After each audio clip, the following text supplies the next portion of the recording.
वंदे मातरम। जय हिंद, जय भारत। दोस्तों, आज मैं 7 जनवरी 2024 डेली करंट अफेयर को लेकर उपस्थित हूँ। महत्वपूर्ण प्रश्नों का चयन मैंने किया है दोस्तों, और आने वाली परीक्षाओं को मैंने ध्यान में रखा है। महत्वपूर्ण प्रश्नों का चयन, बेहतर आपको जानकारी इस वीडियो में आपको प्राप्त होगी। तो आप इस वीडियो को देखें और अपने साथियों को सोशल साइटों और स्टडी ग्रुपों पर शेयर करें। दोस्तों, जिन व्यक्तियों ने अभी तक चैनल को सब्सक्राइब नहीं किया है उनसे अनुरोध है कि चैनल को सब्सक्राइब कर लें। बेहतर जानकारी है और आपको टॉपिक वाइज वीडियो लगातार मैं मुहैया करा रहा हूं। तो दोस्तों, वीडियो देखने के पश्चात शेयर अवश्य करें। फर्स्ट क्वेश्चन, राजस्थान ऊर्जा विकास और आईटी सर्विसेज लिमिटेड को किस जल विद्युत परियोजना से बिजली प्राप्त होगी? गाइस, इस प्रश्न का सही उत्तर है निम्न ऑप्शनों में ऑप्शन ए, रतले परियोजना से बिजली प्राप्त होगी। जम्मू कश्मीर की रतले जल विद्युत परियोजना से राजस्थान ऊर्जा विकास और आईटी सर्विसेज लिमिटेड ने बिजली खरीदने के लिए समझौता किया। रतले जल विद्युत परियोजना से 40 वर्षों की अवधि के लिए बिजली प्रदान की जाएगी। रतले जल विद्युत परियोजना जम्मू कश्मीर के किश्तवाड़ जिले में स्थित है। यह परियोजना 850 मेगावाट की है। इसमें 133 मीटर लंबा बांध और 2 बिजली स्टेशन शामिल हैं। भारत के प्रमुख जल विद्युत केंद्रों के बारे में जानकारी। भाखड़ा नंगल बांध, गोविंद सागर बांध जिसे कहते हैं, हिमाचल प्रदेश में स्थित है। टिहरी बांध उत्तराखंड में स्थित है। श्री सैलम बांध आंध्र प्रदेश में स्थित है। नाथपा झाकरी बांध हिमाचल प्रदेश में। इंदिरा सागर बांध मध्य प्रदेश में। करकम वांगटा पन बिजली संयंत्र हिमाचल प्रदेश में। देहरा पंडोह पन बिजली संयंत्र हिमाचल प्रदेश में। नागार्जुन सागर बांध गुंटूर आंध्र प्रदेश में। इडुक्की सागर बांध केरल में। तो ये रहे भारत के प्रमुख जल विद्युत केंद्र। नेक्स्ट क्वेश्चन, राष्ट्रीय कानूनी सेवा प्राधिकरण NASLA के कार्यकारी अध्यक्ष कौन बने? गाइस, इस प्रश्न का सही उत्तर है निम्न ऑप्शनों में option A, justice Sanjeev Khanna इस प्रश्न का सही उत्तर है। राष्ट्रपति द्रौपदी मुर्मू ने राष्ट्रीय कानूनी सेवा प्राधिकरण के कार्यकारी अध्यक्ष के रूप में जस्टिस संजीव खन्ना को नियुक्त किया। उन्होंने जस्टिस ASK कौल का स्थान लिया।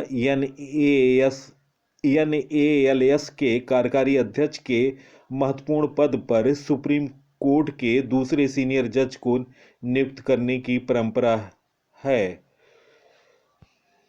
दोस्तों, राष्ट्रीय कानूनी सेवा प्राधिकरण NALS के बारे में जानकारी। NALSA का गठन समाज के कमजोर वर्गों को मुफ्त कानूनी सेवाएं प्रदान करने के लिए कानूनी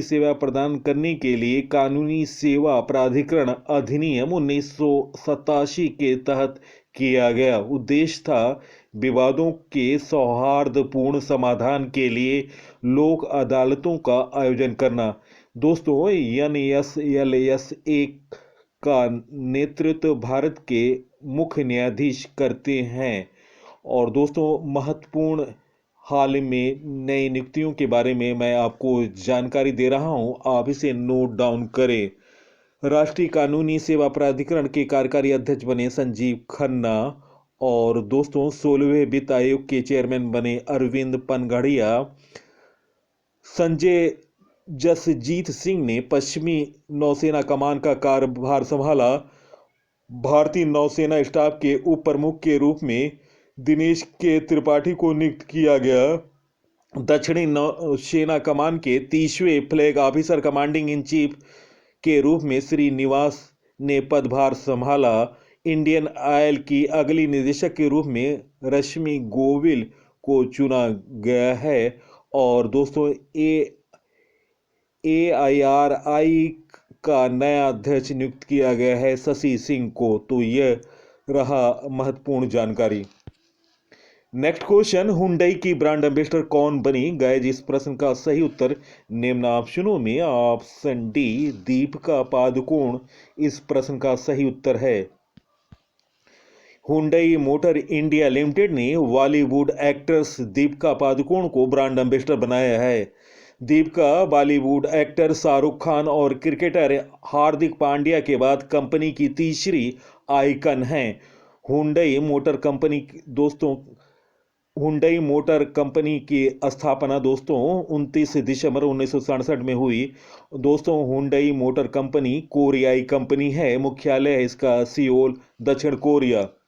नवीनतम brand ambassador Hyundai motor India ने दीपिका पादुकोण को अपना ब्रांड एम्बेसडर नियुक्त किया। ASITIS न्यूट्रिशन ने रविंद्र जडेजा को अपना ब्रांड एम्बेसडर बनाया। स्पर्श CCTV ब्रांड का ब्रांड एम्बेसडर सोनू सूद को बनाया गया। हीसर पैन का ब्रांड एम्बेसडर रणवीर कपूर को बनाया गया। राडो की ब्रांड एम्बेसडर कैटरीना कैफ बनी। पूमा के नए ब्रांड एम्बेसडर मोहम्मद शमी बने। फायरबोल्ट के नए ब्रांड एम्बेसडर विजय देवरकोंडा बने। दोस्तों, चुनाव आयोग के राष्ट्रीय आइकन राजकुमार राव बने। SBI के ब्रांड एम्बेसडर MS धोनी बने। पश्चिम बंगाल के ब्रांड एम्बेसडर सौरव गांगुली बने। रिलायंस जियो मार्ट के ब्रांड एम्बेसडर ऋतिक रोशन बने। रैंगलर के ब्रांड एम्बेसडर स्मृति मंधाना बनी। भारत पेट्रोलियम की ब्रांड एम्बेसडर राहुल द्रविड़ बने। ICC विश्व कप के global ambassador Sachin Tendulkar. Mobil के ब्रांड एम्बेसडर ऋतिक रोशन। तो ये रहा हाल के दिनों में नियुक्त होने वाले ब्रांड एम्बेसडर के बारे में जानकारी। नेक्स्ट क्वेश्चन, रानी दुर्गावती श्री अन्न प्रोत्साहन योजना किस राज्य ने शुरू की? गाइस, इस प्रश्न का सही उत्तर निम्न ऑप्शनों में ऑप्शन ए मध्य प्रदेश इस प्रश्न का सही उत्तर है। मध्य प्रदेश सरकार ने मोटे अनाजों के उत्पादन को बढ़ावा देने के लिए रानी दुर्गावती श्री अन्न प्रोत्साहन योजना लागू करने का निर्णय लिया। योजना के अंतर्गत श्री अन्न कोदा, कुटकी, रागी, ज्वार, बाजरा आदि के उत्पादन करने वाले किसानों को प्रति किलो 10 रुपये दिए जाएंगे। मध्य प्रदेश के बारे में जानकारी। मध्य प्रदेश का गठन 1 नवंबर 1956 को हुआ। राजधानी भोपाल है। जिलों की संख्या 55 है। राज्यपाल मंगू भाई सी पटेल। मुख्यमंत्री हैं डॉक्टर मोहन यादव। विधानसभा seat 230, Rajya Sabha seat 11, Lok Sabha seat 29। Madhya Pradesh का नवीनतम करंट अफेयर। मध्य प्रदेश के 2 डिप्टी CM जगदीश देवड़ा और राजेंद्र शुक्ला होंगे। नरेंद्र तोमर विधानसभा के अध्यक्ष होंगे। यूनेस्को ने ग्वालियर शहर को संगीत की नगरी का खिताब दिया। वीर राणा MP की प्रभारी मुख्य सचिव बनी। मध्य प्रदेश की निर्मला बूच के बाद दोस्तों ये दूसरी महिला मुख्य सचिव हैं। भारत का सबसे बड़ा टाइगर रिजर्व दमोह में स्थापित किया जाएगा। नेशनल स्मार्ट सिटी कॉन्क्लेव में इंदौर को सर्वश्रेष्ठ स्मार्ट सिटी का स्थान दिया गया। ओंकारेश्वर में स्टैचू ऑफ वन नेश का अनावरण किया गया। नेक्स्ट क्वेश्चन, बीच गेम्स 2024 का शुभारंभ कहाँ हुआ? गाइस, इस प्रश्न का सही उत्तर निम्न ऑप्शनों में ऑप्शन ए दीव। प्रथम बीच गेम्स 2024 का शुभारंभ दीव के घोघला समुद्र तट पर हुआ। बीच गेम्स 2024 का आयोजन 4 से 11 जनवरी 2024 तक किया जाएगा। इस बीच गेम्स में कुल 8 खेलों का आयोजन किया जा रहा है। बीच वॉलीबॉल, बीच बॉक्सिंग, बीच सॉकर, बीच कबड्डी, रस्साकशी, समुद्री तैराकी, मलखंभ आदि खेल आयोजित किए जाएंगे। इस आयोजन में 1200 से अधिक प्रतिभागी भाग ले रहे हैं। आगामी खेल प्रतियोगिताओं के बारे में जानकारी। ग्रीष्मकालीन ओलंपिक खेल 2024 पेरिस फ्रांस में 2024 का ओलंपिक पेरिस फ्रांस में होगा और 2028 का ग्रीष्मकालीन ओलंपिक लॉस एंजलिस में होगा। 2032 का ग्रीष्मकालीन ओलंपिक ब्रिस्बेन ऑस्ट्रेलिया में होगा। शीतकालीन ओलंपिक 2026 मिलान और कार्टिना इटली में आयोजित की जाएगी। ग्रीष्मकालीन युवा ओलंपिक खेल 2026 डकार सेनेगल में। एशियाई खेल 2026 आईची नागायो जापान में। 2030 दोहा कतर में। 2034 रियाद सऊदी अरब में। तो ये एशियाई खेल हैं 2026 आईची नागायो 2030 दोहा कतर, 2034 रियाद सऊदी अरब। और दोस्तों फीफा वर्ल्ड कप के बारे में जानकारी, 2026 का world cup FIFA world cup Canada Mexico में संयुक्त रूप से आयोजित की जा रही है।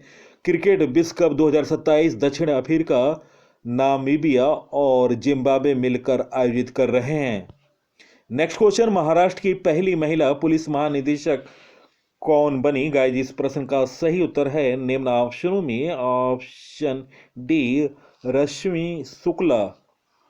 ऑप्शन डी इस प्रश्न का सही उत्तर है रश्मि शुक्ला 1988 बैच की आईपीएस अधिकारी हैं। महाराष्ट्र सरकार ने उन्हें राज्य का पुलिस महानिदेशक डीजीपी नियुक्त किया। इस पद पर पहुंचने वाली पहली महिला पुलिस अधिकारी हैं। उन्होंने पूर्व डीजीपी रजनीश सेठ का स्थान लिया। डीजीपी बनने से पहले वह सशस्त्र सीमा बल एसएसबी में केंद्रीय डेप्यूटेशन पर थीं। उन्होंने फरवरी 2021 में सीआरपीएफ का एडिशनल डायरेक्टर जनरल के रूप में भी काम किया था। दोस्तों प्रथम महिलाएं दिशा नायक देश की पहली एयरपोर्ट महिला फाइटर बनी। शांति श्री धुलीपुड़ी पंडित जेएनयू जवाहरलाल नेहरू यूनिवर्सिटी की पहली महिला कुलपति बनी। मनीषा पाढ़ी पहली महिला सहायक डी कैफ एडीसी बनी। पूजा देवी जम्मू कश्मीर की पहली महिला बस चालक बनी। भावना कांत भारत की पहली महिला लड़ाकू विमान पायलट बनी। एस वीरा लक्ष्मी भारत की पहली महिला एम्बुलेंस ड्राइवर बनी। शिवांगी सिंह भारत की पहली महिला फाइटर पायलट बनी। ज्योति शर्मा भारतीय सेना की पहली महिला जज बनी। और शिवांगी जोशी नौसेना की पहली महिला पायलट बनी। महाराष्ट्र का करंट अफेयर, मुंबई की वानखेड़े स्टेडियम में सचिन तेंदुलकर की प्रतिमा स्थापित की गई। नमो शेतकरी महासम्मान निधि योजना महाराष्ट्र सरकार के द्वारा शुरू की गई। महाराष्ट्र सरकार ने लेक गर्ल योजना को मंजूरी दी। मुंबई में युद्धपोत आईएनएस महेंद्र गिरी का जलावतरण किया गया। सफ़ेद प्याज के लिए महाराष्ट्र के अलीबाग को जीआई टैग मिला। महाराष्ट्र राज्य में स्कूल की गुणवत्ता का आकलन करने के लिए एआई मशीन स्थापित की गई। महाराष्ट्र राज्य ने जय जय महाराष्ट्र माझा को राजगीत घोषित किया। महाराष्ट्र की स्थापना दोस्तों 1 मई 1960 में हुई। राजधानी मुंबई है। महाराष्ट्र के वर्तमान मुख्यमंत्री हैं एकनाथ शिंदे शिवसेना पार्टी से।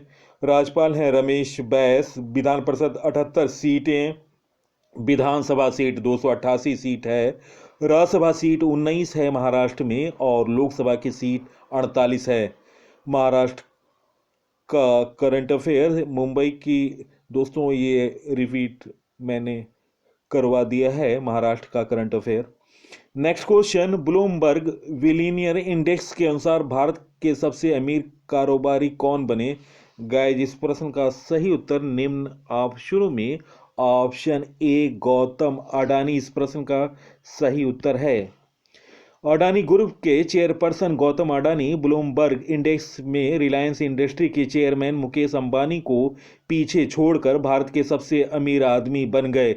गौतम अडानी ने वर्ल्ड रैंकिंग में टॉप 12वें स्थान पर हैं। अंबानी एक पायदान नीचे 13वें स्थान पर हैं। मुकेश अंबानी 13वें स्थान पर हैं। गौतम अडानी की नेटवर्थ 97.6 बिलियन डॉलर पर पहुंच गई है। मुकेश अंबानी की नेटवर्थ 97 बिलियन डॉलर है। इलेक्ट्रिक व्हीकल कंपनी के CEO Elon Musk 18.31 lakh crore रुपए की नेटवर्थ के साथ दुनिया के सबसे अमीर कारोबारी हैं। दूसरे स्थान पर 14.06 लाख करोड़ रुपए की नेटवर्थ के साथ अमेजन के फाउंडर जेफ बेजोस हैं और तीसरे नंबर पर LVMH के बर्नार्ड अर्नोल्ट हैं। नेक्स्ट क्वेश्चन, किस राज्य सरकार ने ड्रोन मिशन शुरू किया? गाइस इस प्रश्न का सही उत्तर निम्न ऑप्शनों में ऑप्शन बी महाराष्ट्र इस प्रश्न का सही उत्तर ऑप्शन बी। महाराष्ट्र सरकार ने ड्रोन तकनीक के उपयोग के लिए महाराष्ट्र ड्रोन मिशन शुरू करने का निर्णय लिया। आईआईटी बॉम्बे के विशेषज्ञों की एक टीम द्वारा 5 साल की क्रियान्वयन योजना तैयार की गई। ड्रोन का इस्तेमाल निगरानी और ट्रैफिक प्रबंधन के लिए किया जाएगा। राज्य भर में 6 क्षेत्रीय केंद्र और 12 जिला स्तरीय केंद्र भी स्थापित किए जाएंगे। महाराष्ट्र की स्थापना दोस्तों 1 मई 1960, राजधानी मुंबई। मुख्यमंत्री हैं एकनाथ शिंदे, राज्यपाल हैं रमेश बैस। विधान परिषद 78 सीट है, विधानसभा सीट 288, राज्यसभा सीट 19 है, Lok Sabha seat 48। Next question, Bharat Nepal संयुक्त आयोग की 7वीं बैठक कहाँ आयोजित की गई? गाइस, इस प्रश्न का सही उत्तर निम्न ऑप्शनों में ऑप्शन ए काठमांडू। 7वें भारत नेपाल संयुक्त आयोग की बैठक में भाग लेने के लिए विदेश मंत्री एस जयशंकर नेपाल पहुंचे। उन्होंने नेपाली समकक्ष एनपी सऊद के साथ 7वें भारत नेपाल संयुक्त आयोग की बैठक की। भारत नेपाल के बीच 4 महत्वपूर्ण समझौते हुए।